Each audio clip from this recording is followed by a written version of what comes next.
Hello, screenwriters, and welcome to Writing for Screens, the screenwriting step-by-step project, episode number 43, in which I am working step-by-step through my process as a professional screen and television writer, how I write a script, showing you how to build the outline and how to write the script, not to say this is the way you should do it, to say this is a way to do it, and hopefully just to demystify it, to make it less something that only mysterious, invisible other people can do, and just show you that script writing is an art that you learn by doing. So I'm doing it in front of you to show you how one can try. I am here every Monday through Friday, if I can be, at 3 p.m. Pacific Standard Time, during which you can ask me anything, almost. And if for some reason you are not available to ask me anything while I am here, you can still ask me anything. Just ask me by going to writingforscreens.com and clicking on Contact Me, which is just all over the place. It's on many, many pages. And if for some reason you don't want to go to my site, cool, I forgive you, although it's pretty cool. But you can also just go into the comments here below this video or any video I have made. You type a question into the comments, it whooshes to me through the internets, and I will try to answer either whooshing back there or here, depending on its usefulness to the flow of my day. Because that's how things work here. Hello, 99 Precinct. And hello, Wolf Powers, who has been busy. I have seen your notes on the things that you've been writing, and I'm very impressed. Hello, everybody. Good to see y'all coming online, on board, for the actual live existence of this project. So let's get to it. We are working on Zena's outline, a character outline, a sort of sub-outline, an outline just for one character, which gives us a chance to explore. But I have to say, doing it this way, I did it like this because, and this was me talking to myself, and then I just blew it up so you could see it. I haven't really imagined a lot of these characters all the way through yet. I mean, you get a lot of your imagining done when you are writing the script, but it's important to spend some time before you write it trying to get into their shoes. And so I'm trying to go through the story for each major character and say, what is this like for them? What are they trying to do? They think they're in the center of the story, because for them they are. We all are. We are the center of our own story, our own existence. But here's the thing. So I did this thing where I I made a copy of the outline. I took the pilot outline, I duplicated it, and then I renamed it the Zena outline, and I cut out any scene that Zena wasn't in. The problem here is that means I have duplicated a lot of the information in it, and if I start to work in this outline, as I have, I put my new work here in orange, it's going to be very hard to get that back into the pilot outline. I made extra work for myself, so I wanted to sort of stop, to put the brakes on and say, whoa, Glenn, think about what you're doing. And I realized that what I think I'm going to do is I'm going to take the stuff I have done so far, and I'm going to move it into the pilot outline. This is something I have to do. I'm going to move it into the pilot outline so that I have all the character work in one place. And as I do Zena's outline, I'm actually going to do it in the notes, which is the right place to do it. The notes are your sort of first rough workspace. It's where you just talk to yourself. That's what I do. I just literally talk to myself in writing. And if anything good shows up there, I copy and paste it into the outline. By creating this Zena outline, I've kind of made a place where things can fall into cracks between two outlines, and that is not smart. So, let me see. What material is this? This is the Meet Zena. Okay, so let's go to where that is here in the outline. I am now looking at, just to keep you up to date, this document that is now up here is the outline, the pilot outline, the actual workspace. That's spelled wrong. Okay. And I'm going to find the scene where we meet Zena. Here we go. And I'm going to paste all that. Oh, that's wrong. That's from the, that's my I didn't get it into the clipboard. That was my clipboard for putting the description in this YouTube video. All right, so let's just get this stuff here and hit copy, right? Then, not copyright, copy correct. And then I put it here. Now it's in the outline. It's safe. This is so important. This is so important. I'm going to talk to you face to face. Try to keep everything in one simple work location. It is so tempting and easy to start to make document after document. Oh, hello, Alex. Didn't see you there. Hi, Alex. Try to keep your work down to a couple of places. It's very easy to start to make separate little documents for each character or different whatevers. And then when you open them up, you're not looking at the story. You're looking at a little weird side tangent. I am tremendously often guilty of this habit of creating lots of documents, work documents, and then not being able to find stuff, and then I forget it, and I write without it, and then later I'm like cleaning up the project after it's all done, and I find some really brilliant work I did that I lost. Do not do this. We are saving you and saving me from doing this. I'm going to leave this in orange so I remember that it was new, and then I am going to zap it out of the Zena outline. I'm just going to take the whole Zena outline. My ideal here is to get rid of the Zena outline.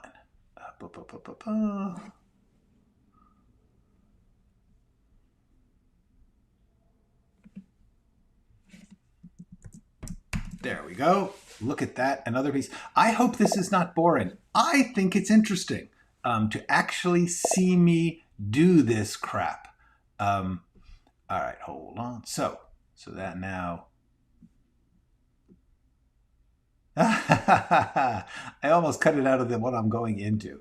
You know, there's so many things that can go wrong. So many. All right, so where was this? This was that evening. That evening. See, here it is. Boom, pow, zoom. It's even worse with index cards. You know, I bet it is. You know what would be even worse? Index cards working outdoors, because then the wind gets into it. All right, quick question, which is not, there is no such thing as a stupid question when you're working. When you're working, you have to open up your questions, your mind to all questions. How does Zena get to George to poison him, then is back home? Yes, this is a good question. Flight history would be suspicious. Let's just put that here in the series outline. Make sure Zena covers her travel to George when she poisons. That's a good note. Because yes, the part of the answer is simply they are friends. She has gone to visit him, but she has to go to visit him in a sneaky way so that there is no tracking of her travel to him. Luckily, the poison is not.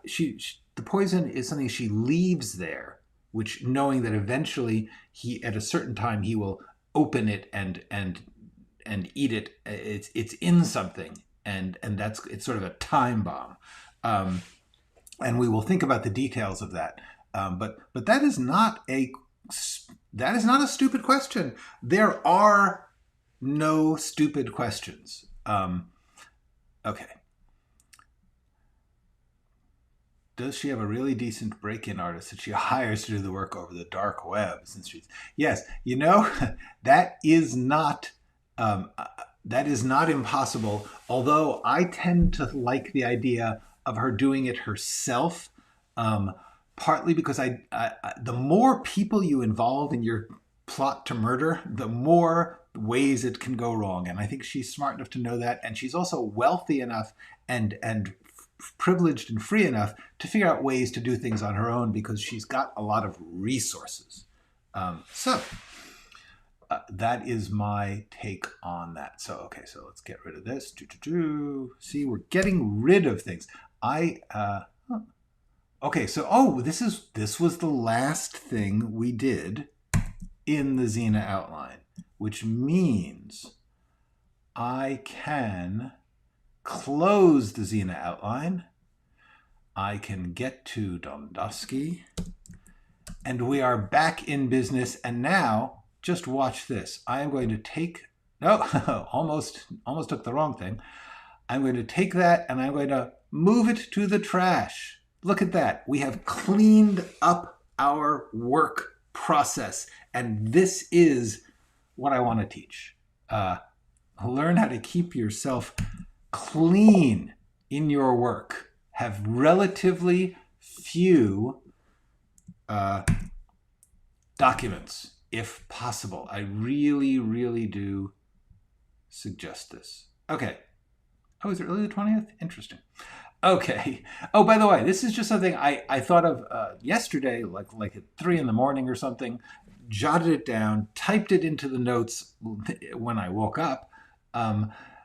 One of the things I need to do is plan out the fake outs. If you've got a mystery thriller suspense series, one of the things that you are going to need to do is show that you can make it cliffhangery and twisty all the way through its path, because that's one of the key elements of the genre.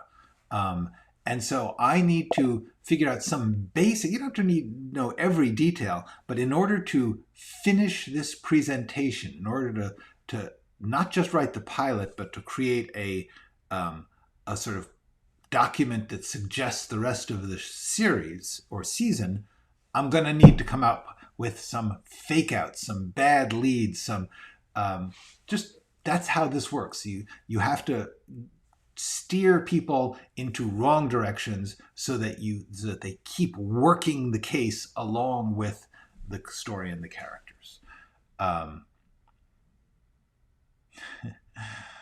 Okay. Just some comments here. Also, a stupid question. Why is she not stealing George's stuff on her first visit? I will tell you, it's not a stupid question, but it is a question that has an answer, which is she can't steal the stuff while he's still alive. It's boxes of papers, and he would notice. So therefore, she is setting him up to die and planning to come back and get the stuff. But she can't just walk out with it. If she could just walk out with it, maybe she wouldn't even need to kill him. I don't know. What I think about my questions when you say is, hold my beer. No, there really are no stupid questions. Truthfully, you have to be free. You have to be. It's a weird thing about writing. You need to be absolutely loose and crazy and uninhibited in the creative part, and then you have to be very craft oriented and mechanical and logical and critical and business oriented in the other part, the editing, shaping part. I call it the shaping part. Anyway, so that's the trick, is to get comfortable with with shifting back and forth between those. Oh, and this is a biggie. This is a little preview of a video I have coming about what I call balances. There's going to be like a dozen or so of these things that I think of as balances. They're not, there isn't a right or wrong here. There's a combination of things that you can't do without either one. You can't do without the crazy creative side, and you can't do without the editing shaping side. And so you need to learn to balance them. And every balance has its own kind of qualities.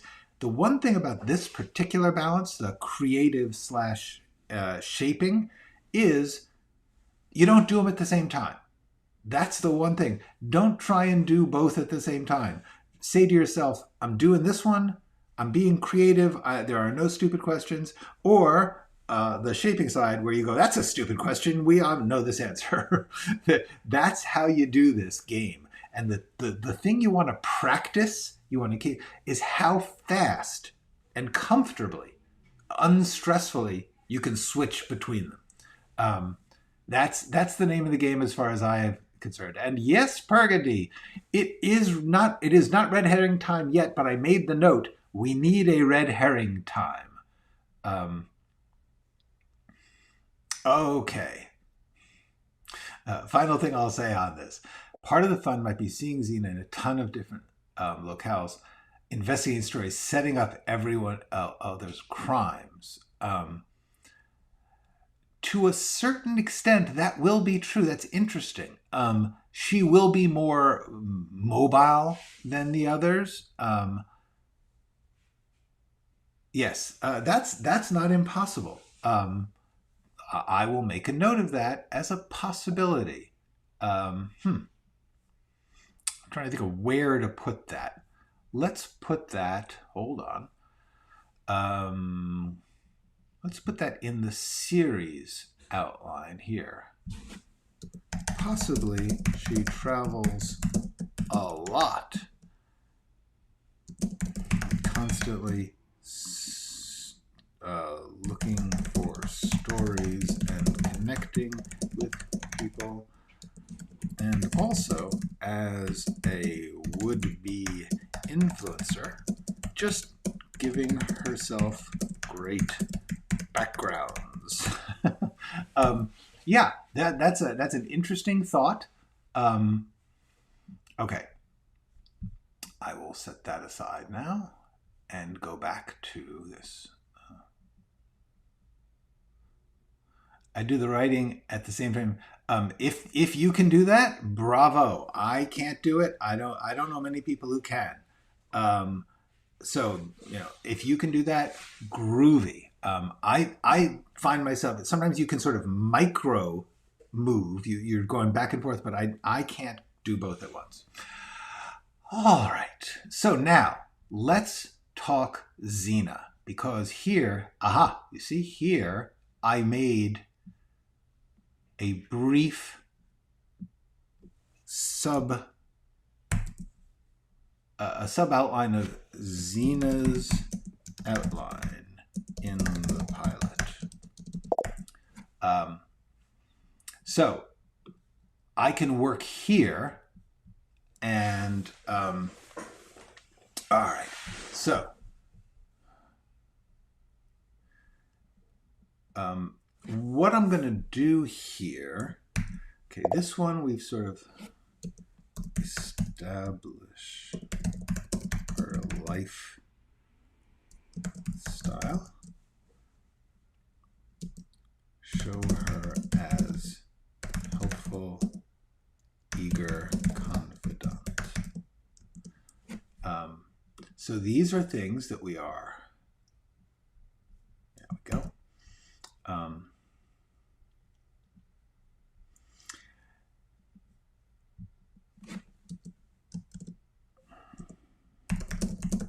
Working Madeline. Working as in the sense of trying to manipulate. She is working Madeline. So that gets us to this. So now, amongst the crew, let's get to what does Zena think, feel, how does Zena think feel behave toward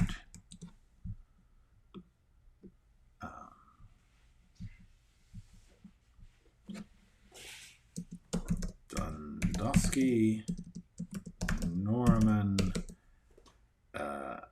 others, because I can't remember who else is on the call. Cool. Okay, neat. Well, my work is done. I have helped somebody. Hey, guys. You know, I wish I had like a bell. Ding, I helped somebody. I'm going to have to get, you know, this Ecamm, the software that I do these live streams on, has sound effects. I gotta get on that. I think we'll have some fun there. Okay.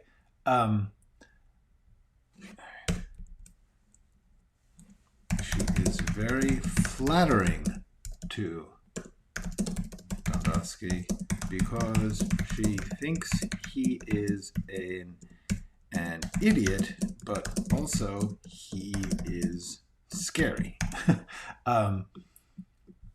This is just my first instinct. Like what I'm doing here is that thing where you just blurt out whatever's in your head. I'm blurting on paper.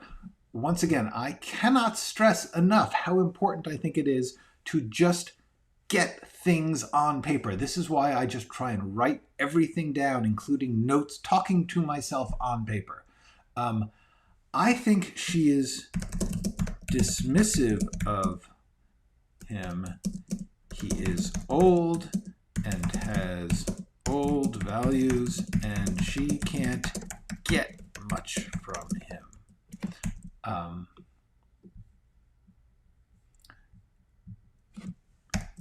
So you see what we're doing here is we're getting verbs, and this is important. You try to work characters in terms of verbs, in terms of things they do. So she's being flattering to Dundosky. She is dismissing Norman. As the others come along, I'm going to have to figure them out, but right now I'm not going to. What I am going to do is copy and paste this into the outline, because this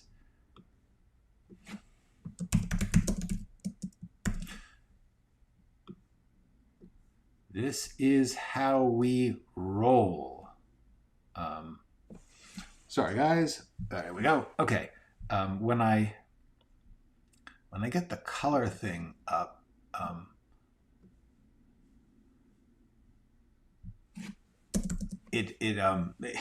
it's behind the camera.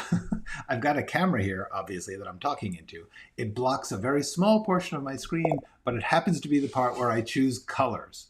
I guess I could have moved this. Duh. All right. So that was good. We got this. Now it's very important that we get this. And we put this into the outline because Zena on Norman. I will clean this up other times, but right now I just want to try and get it into the document. Get things in the document, guys. If you don't get it in the document, it doesn't exist. Writing is getting things on the page. That's the name of the game. Okay, let's get into that.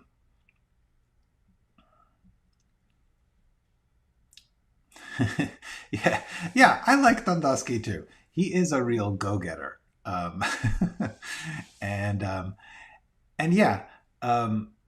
Yeah, exactly. I saved the creative part of the first draft, trying to make sense of the second draft. Yes, exactly. That is to a certain extent you have to. You can't create without having some blurting time, some just throwing down time, and what I'm doing right now is really a first draft of this Zena issues. I am just blurting it down, and then if it's good, I try and move it to a place where I will not lose it, and I'll craft it later. Yeah, I'll look at that. Okay. So then, um, yeah, so she's dismissive of Norman. Cool. So gets it. So now we've got to the scene where um, she hears from Dundosky that Norman messed up the plan. So that's the next stage of her arc in the pilot. So far, she's been eager. She's been, let's make this, hey kids, let's put on a show. That's been who she is. And now, how does she handle things going off the rails? See, this is what I would do. If you guys weren't here, I wouldn't be saying this out loud. I would be typing it. And that's the valuable thing, typing it. When things go off the rails. Especially because what's going off the rails are people she has influenced. She has tried to manipulate people. That is the name of her game. She's manipulated them, but they have not played by her playbook. How does she react? In a way, so since I'm actually writing in front of you right now, what you're seeing is I'm weirdly like discombobulated because I'm speaking to you. I'm telling you what's in my mind, but my real job at the moment is to write it down, which is not good YouTubing. In a way, it would be cool to let a tiny clue of her murderousness show here.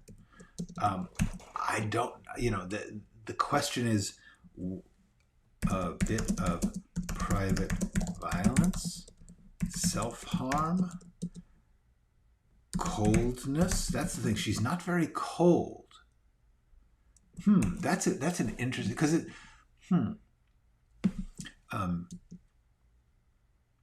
this is an interesting thing. I'm not sure how to do this yet. There's so many possibilities, but the important thing is to get it in, to keep it in my head, to not let it fall out of my head.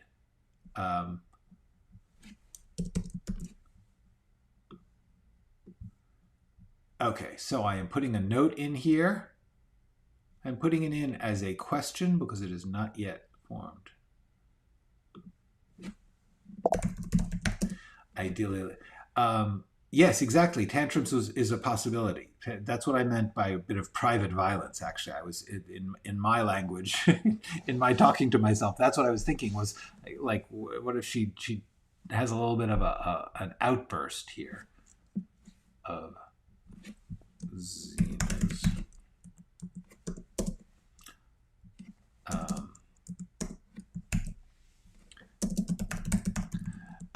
Actually, meanness, coldness, and meanness. Tantrums or self-harm are okay. They kind of feel obvious to me. They kind of feel conventional.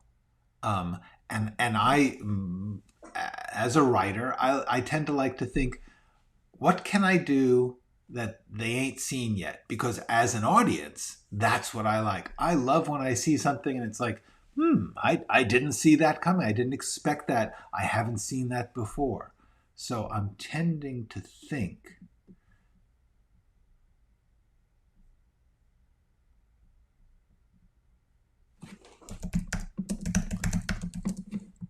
most likely coldness, meanness. You are watching the process here, folks. You are seeing me go from maybe this to probably this. Hello, Jack90. Okay, so we are, for those of you just joining us, we are working on Zena's outline. In other words, Zena's story as if it were in her shoes, and therefore the only things that matter are what happens to her in the pilot.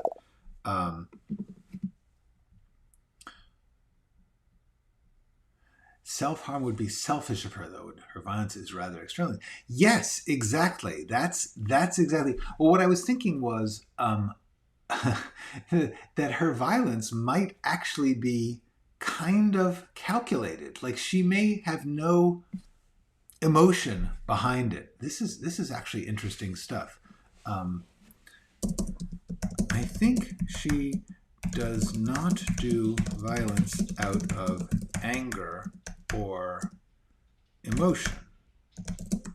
It's a calculated career move.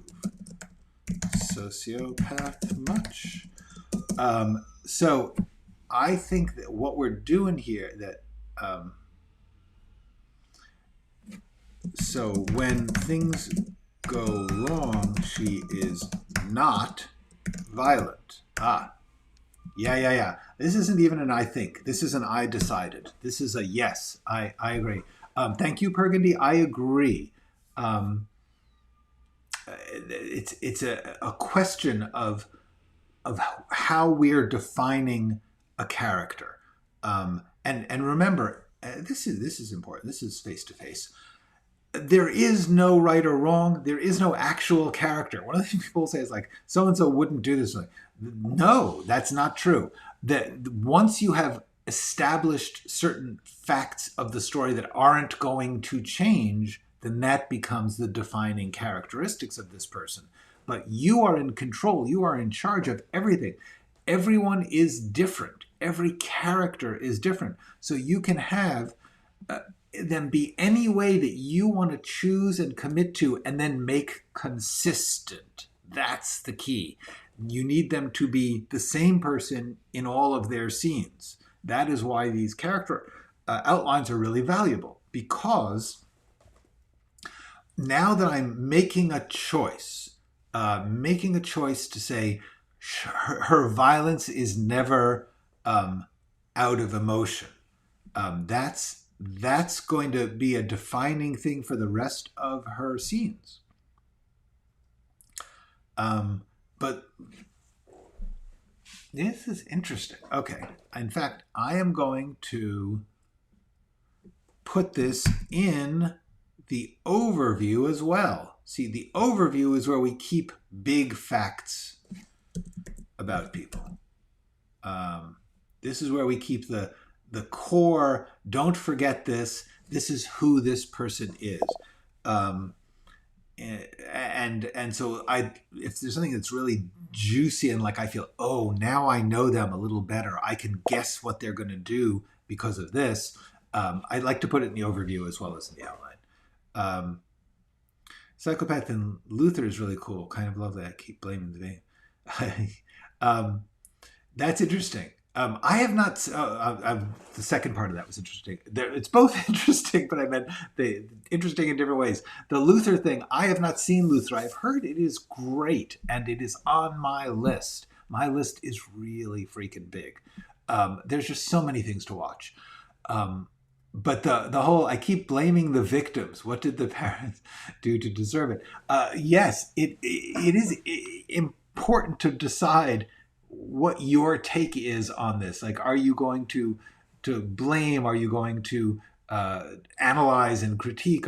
There's so much to this. Yeah. I think that that's actually what we're going to see here. I will actually type that down.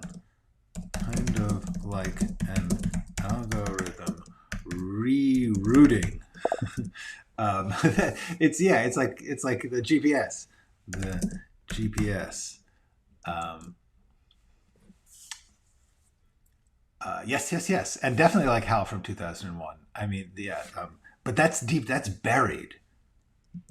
She's like Hal in 2001, but this is buried. It is her deep, dark, secret self. I actually what I like about this is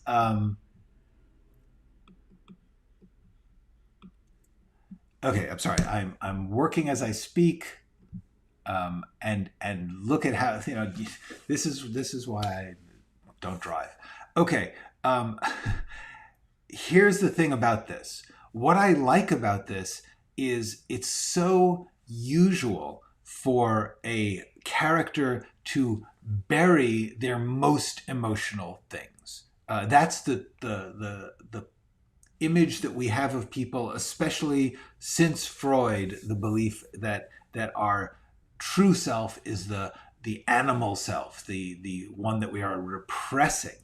And what I love about this is that her true self is the cold, logical, heartless self. That's just fun for me. And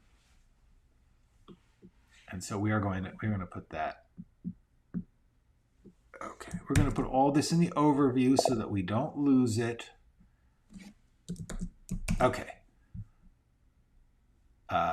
You are seeing work happen. Work is happening in front of your eyes. Yeah, I've heard so many times, and it's just, it's a lot of hours. This is the thing. When you get a good, I've heard also Peaky Blinders. I've heard Peaky Blinders is phenomenal. And it's like, do I have the hours? The Hidden Truth, absolutely. Yes, business is business. Yeah, that's an interesting other sidelight. Cool. Okay. So then she heads out to George's home. That's really just a tail end to that scene. Do you ask your questions like, what does she want? Yes, that is the name of the game for Glenn. I will take a brief moment to proselytize here. Yeah, this is the way I work, and what I teach. I hope you can learn it if it's useful to you. If not, throw it away. This is the most important thing. You have to learn to figure out what helps you. And it doesn't matter if the most brilliant, richest, greatest person in the world does a thing. If Steve Jobs does something, or Mark Zuckerberg, or anybody else, that does not mean you should do it. What you have to do is figure out what is productive and happy for you. It's really an interesting thing about being an artist. You have to pay attention to your own happiness. Because creativity is truly a happy thing. When people say, oh, I'm suffering and stuff, that's because there's stuff in the way between them and creativity. Creativity itself is joyous. Even when it is emotionally vulnerable and painful, creativity is a deep, central human joy and power. And so if you are having struggles or pain with your creativity, don't blame the creativity. Don't blame yourself. Try and figure out what's between you, who is good, and creativity, who is good. There's something in between there that needs to be sorted out. But the main thing is you ask each, when you say, these 6 questions are really, really helpful, for me at least, which is, who is it about? In this case, doing a character outline, it's about that character. In this case, it's Zena. What does she want? She wants attention. I have made that choice. Why can't she get it? It's hard. The world is very busy with other people having attention and lots of things that is stealing our attention. So what does she do about that? Well, she's tried about all the usual things. So now she's going to murder someone and then solve the murder. It's kind of like the fireman who sets the fire so he can put it out and be a hero. Why doesn't that work? Partly because Norman and Madeline happen to be stumbling into the case and they get in the way of her plan. They don't know that. She didn't expect that. And how does it end? They're going to have to kill her. Actually, I don't think they're going to kill her. I think they're going to let the chemistry set killer kill her. That's my vague way that this is all going to end. But yes, do you ask your characters the usual question, what does she want? What does she really need? Yes.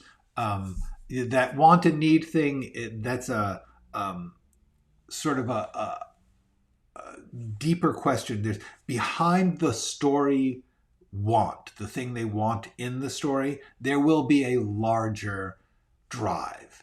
That tends to get very thematic. Love, safety, whatever, power. Okay. Here we are. Oh gosh, it's 3:40. We've been rocking along here. Okay. So she gets to the house, she asks permission to take the files. So she's back. When she gets back to the house, she's working them again. So let's just go to that section. Oops. Okay, so when she gets there, I'm gonna need to work out the details, but I feel like we really got somewhere on Zena, because when she gets there,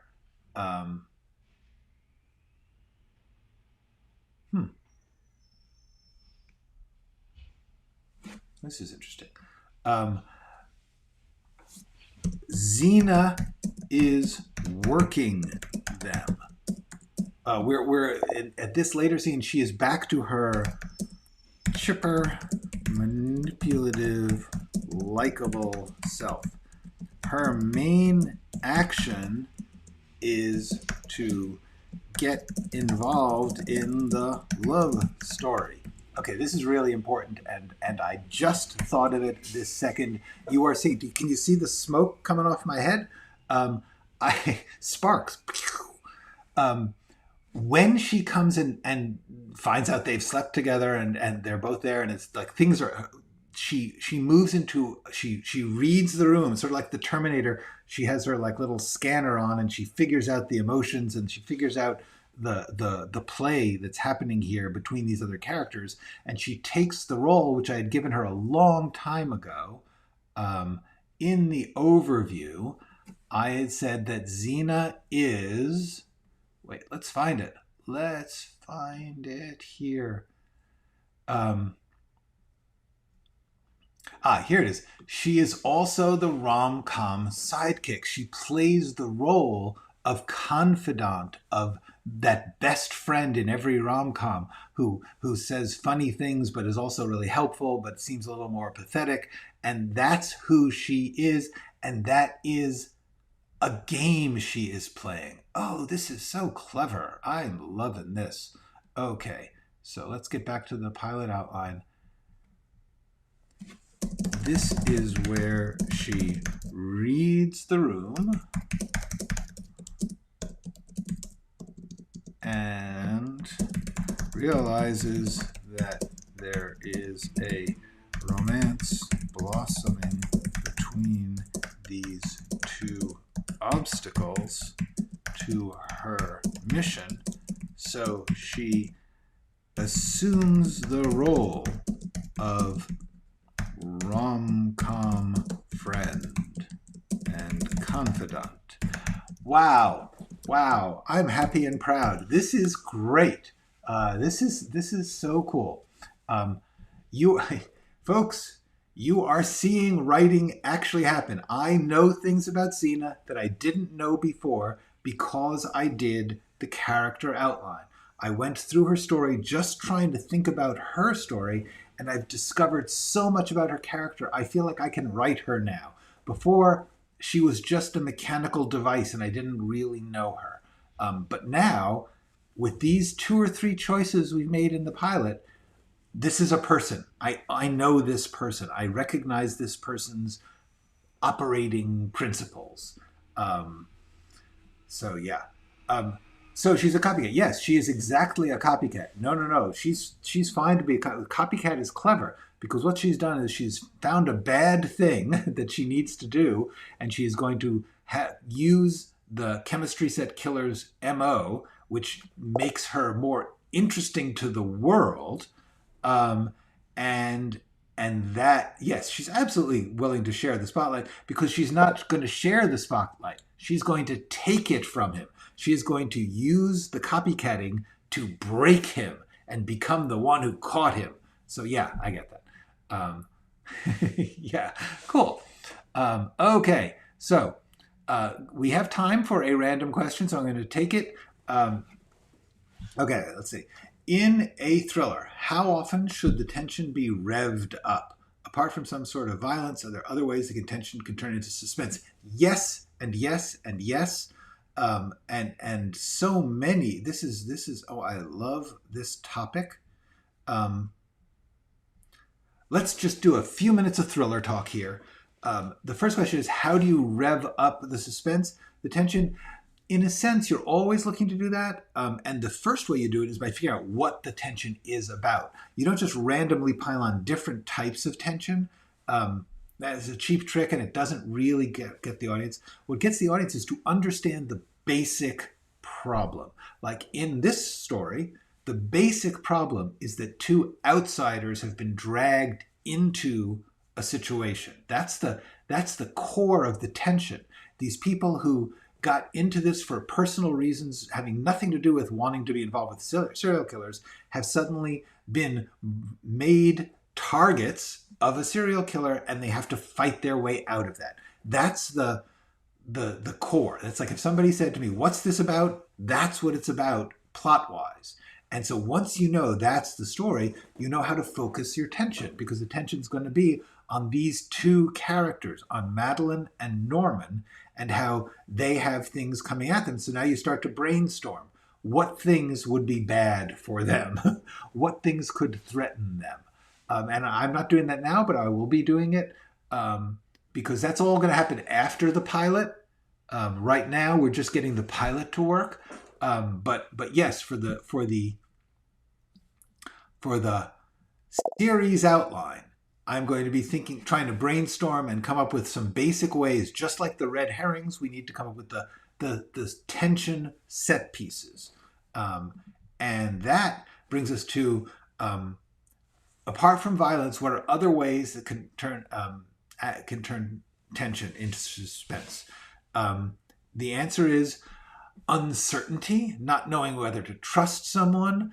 Like you should actually do. What you should do is like go through your favorite thrillers and see how they do it, where the things are. One of the greatest suspense sequences of all time is in 3 Days of the Condor, which is two men taking an elevator ride together. Robert Redford is a CIA agent whose station has been wiped out by assassins because someone is trying to destroy some information that they all have been exposed to. He has gone to visit some friends in an apartment building, and as he's leaving, a man who he suspects may be the assassin, and we know is the assassin, gets into the elevator with him. It's such a great sequence, and it's just people riding an elevator. It's freaking brilliant. So anyway, there are so many ways. One of the things you want to do is think, yes, there's the threat of violence. There's the not understanding something. There's there's another great one. At the end of Strangers on a Train, the main character has to get a piece of evidence. He's trying to conceal his part in a murder, and so there's a piece of evidence which has fallen down a grate in the gutter, like a sewer story, and he's got to get it, and he's trying to reach it. There's just all sorts of different things can make you suspense. There could be suspense on like, oh, I've got to hide that thing in a room full of people. Who knows? Just let yourself go free when it comes to this. Think, what is the core of the problem? What is the problem these people are facing? With George and Madeline, one of the big problems they're going to be facing is they don't know what the person who is after them looks like. So they don't know who to be afraid of. Anyway, so that's just some fun. It's like clockwork. Something else going on. Yes, absolutely right. Violence is not necessary for suspense. Structure is essential. That's true. Although usually most suspense is involved with some threat, and very often the threat is violence. But it doesn't have to be. You can have terrible suspense over whether or not someone is going to get a promotion or lose a job or have a secret told about their love life. I mean, all of those are forms of grinding, powerful suspense. Um, Yes, I think it is getting better every day. It's also going longer every day, and I'm just going to assume that that's not intolerable for people who are watching these videos. However, it has been 50 minutes, and I do think I'm going to stop for the day, but wow, look at how much we got done today. I really feel like this is a great lesson, I hope, in how this works, which is you work on the outline, you discover a weakness, a missing link, something that's not working yet. So I set up this plan to go through the character outline. It took about 3 days of working on it before things come together, because that's how it works. They don't come together all at once. You have to sort of build the place for them to come together. And with that fabulous insight, I'm going to say, see you next week. Have a great weekend. Thank you.